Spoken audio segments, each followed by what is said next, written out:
সালামু আলাইকুম। পশ্চিমাদের রোষানলে যদি আপনি পড়েন কিভাবে আপনাকে সিস্টেমে গায়েব করে দেওয়া যায়, এর একটা উদাহরণ ছিল আমাদের ইরাকের প্রধানমন্ত্রী। এর পরপরই আমরা দেখলাম যে গতকালকে সারা বিশ্বজুড়ে আলোচিত যেই ঘটনা, সেটা হচ্ছে লিবিয়ার যিনি সেনা প্রধান আছেন। লিবিয়া মূলত সেনাবাহিনীর দুই ভাগে বিভক্ত। লিবিয়াতে বিশ্ব মোড়লরা, আরবরা পর্যন্ত সেখানে ঢুইকা নাক গলায় রাজনীতি করে। আর যারা মনে করেন যে আমরা একদম এই হয়ে যাব সেই হয়ে যাব, বাংলাদেশ নিয়ে কিন্তু এরকম একটা খেলা চলছে। এই পরাশক্তিদের বাটে যেই দেশ পড়ে যায় সেখানে গৃহযুদ্ধ হয়, অভাব হয়, অনটন হয়।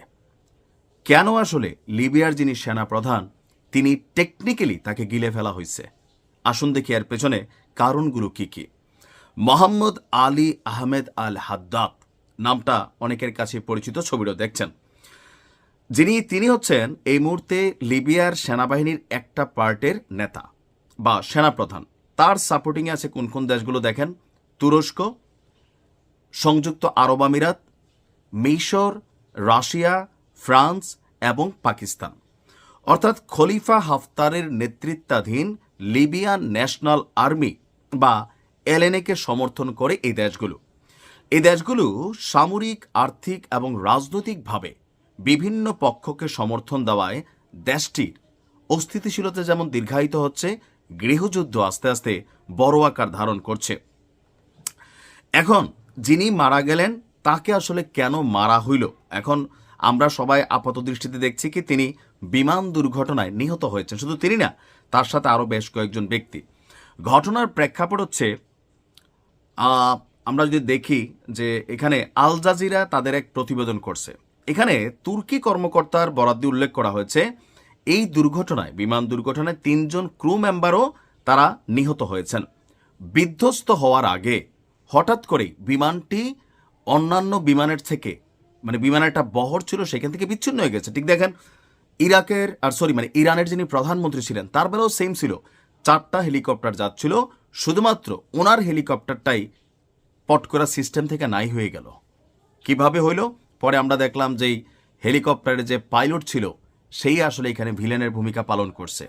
ওই হেলিকপ্টারকে সিস্টেমে নেটওয়ার্ক জ্যাম করে দেওয়া হয়েছিল, রাস্তা ভুলে যাওয়া হয়েছিল, টেকনিক্যালি সেটাকে নিচে নামায় আনা হয়েছিল। লিবিয়ার এই সেনাপ্রধান তিনিও যে বিমানে যাচ্ছিলেন, এই বিমানটাও হঠাৎ করে বৈদ্যুতিক গোলযোগের কারণে মূল বিমানগুলো থেকে এটা আলাদা হয়ে গেল। এরপর এটাকে আর খুঁজে পাওয়া যাচ্ছে না।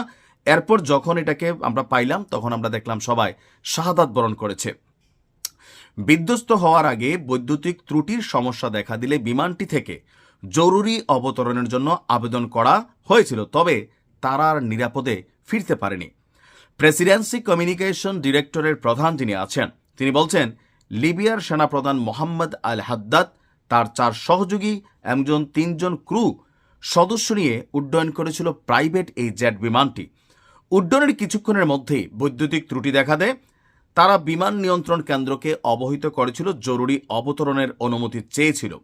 বিমানটি লিবিয়ার রাজধানী ত্রিপোলির উদ্দেশ্যে আঙ্কারা থেকে উড়ার পর 2 কিলোমিটার দূরে কেসিস কাভা গ্রাম সংলগ্ন হাইমানা অঞ্চলে বিধ্বস্ত হয়েছিল।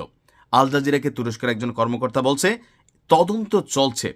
প্রাথমিক তদন্তে প্রযুক্তিগত ত্রুটি ধরা পড়েছে, আর এর বাহিরে আসলে কি ঘটেছে সেটা জানা যায়নি।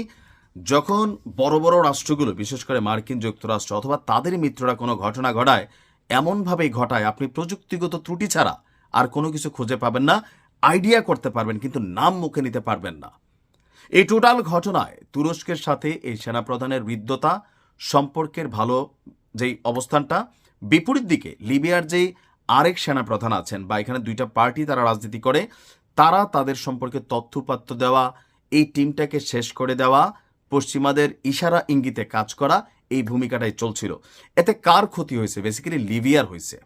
আর অন্যান্য রাষ্ট্র যারা এখানে খেলতেছিল তারা আজকে তাকে গ্রহণ করছে, কালকে আরেকজনকে বসাই দিবে। রাজনীতি কন্ট্রোল হয় দেশের বাহির থেকে।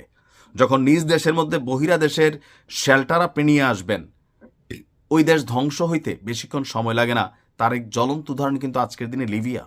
বাংলাদেশকেও সাবধান করছি, এত ঘন ঘন মিত্র আনা, ডাইকা আনা, এগুলো দরকার নাই।